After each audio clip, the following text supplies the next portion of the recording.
the fewer guns we have in the world, the better it is for mankind. They are as determined as ever.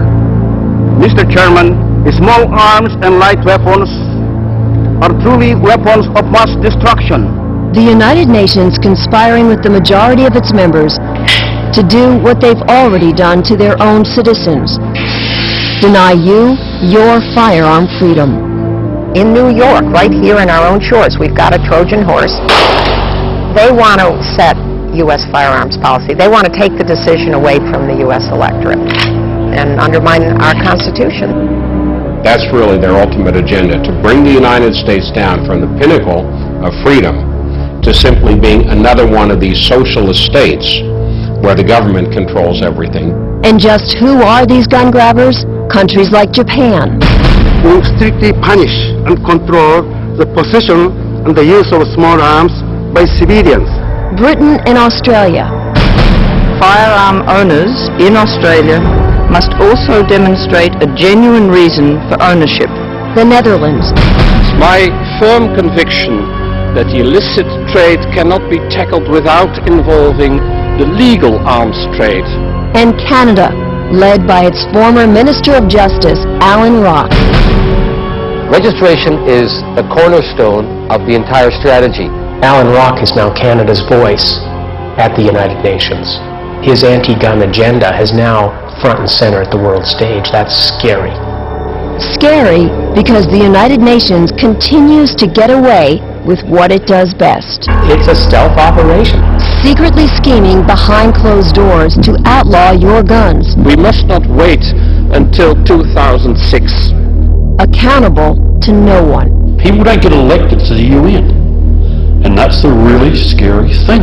How the hell do you get rid of a UN bureaucrat? These are the biggest human rights violators in the world, and they're trying to tell people in the United States that we shouldn't have certain civil liberties. But the UN is not pushing its agenda alone.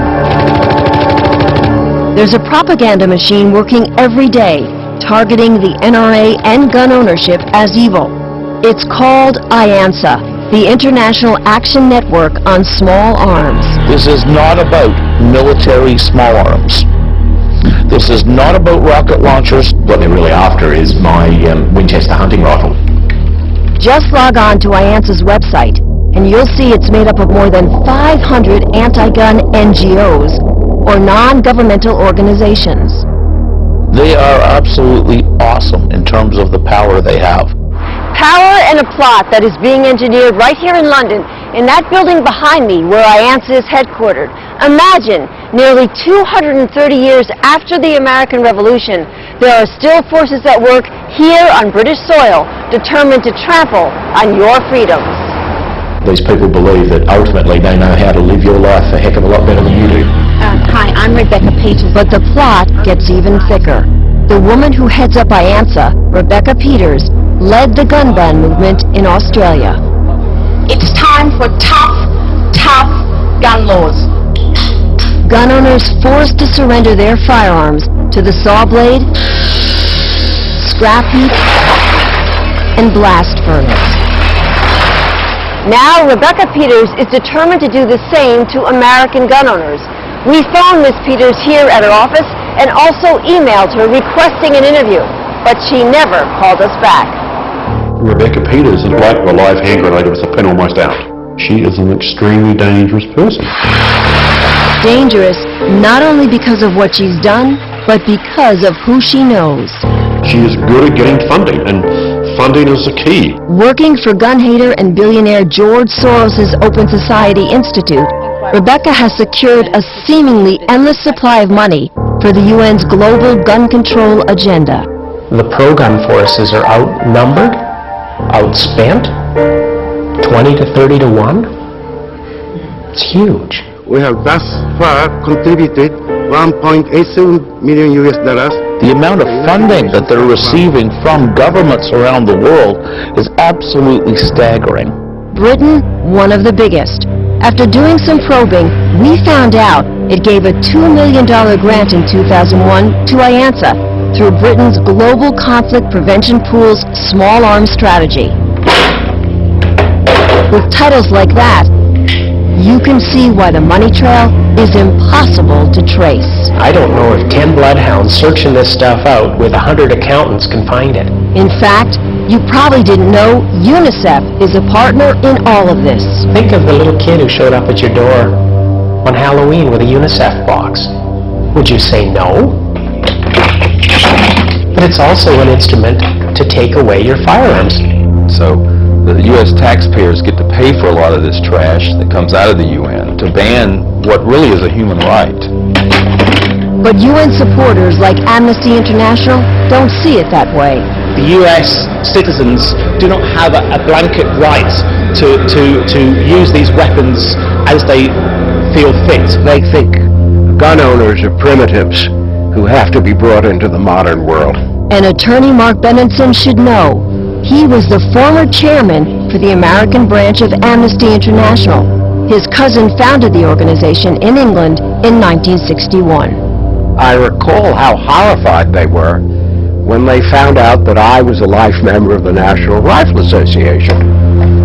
The Brits were paralyzed with dismay, and they didn't know what to do about it.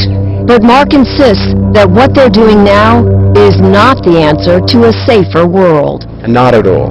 I think it will be a safer world for tyrannical governments, and a safer world for the criminals who don't give up their firearms. Certainly will not be a safer world for ordinary people. England and Australia have already proven that. Their gun bans have backfired, crime skyrocketed, and innocent victims left defenseless. Sure, the government's banned private ownership. It hasn't stopped the criminals, no way. Not in any shape or form. It's a crock, it's made no difference whatsoever. I mean, the people on the street, they're going to get their guns anyway. No problem. Facts that don't matter, because many countries are already enforcing the UN's agenda. Canada is leading the charge on this beyond any doubt whatsoever. They even have committees in Ottawa specifically set up to implement the United Nations gun control programs. Our government won't tell us what they're planning. What they've said carte blanche is that these UN regulations have got to be included in our national legislation. I think it's a very dangerous situation. A program of action is a beginning, not an end in itself. Implementation will be the true test. The ultimate goal? An international treaty that would be binding. Unlike a law, unlike a statute which can be made today and changed tomorrow, an international treaty is forever. If it wasn't for the NRA's presence at the United Nations, everything would have been lost years ago. Make no mistake, this treaty will snuff out the Second Amendment if the anti-gun forces succeed in electing an anti-gun president and an anti-gun Senate. The United Nations is as much a threat to our right to keep and bear arms in this country as is Handgun Control Inc. or George Soros. Their agenda is very dangerous, it is very clear, and it is very sinister. But on that day, when a treaty is ratified, your gun rights, guaranteed by the Constitution, will be gone. This is not an issue only for gun owners. It's an issue for everybody who believes in our Constitution and democratic governance. You need to go to your congressmen and to your senators and tell them that in no uncertain terms the United States government should not back the United Nations programs.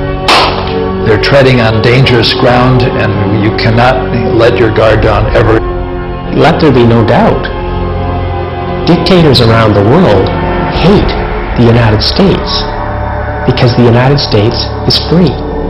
They're scared of your guns and they're going to come and get them.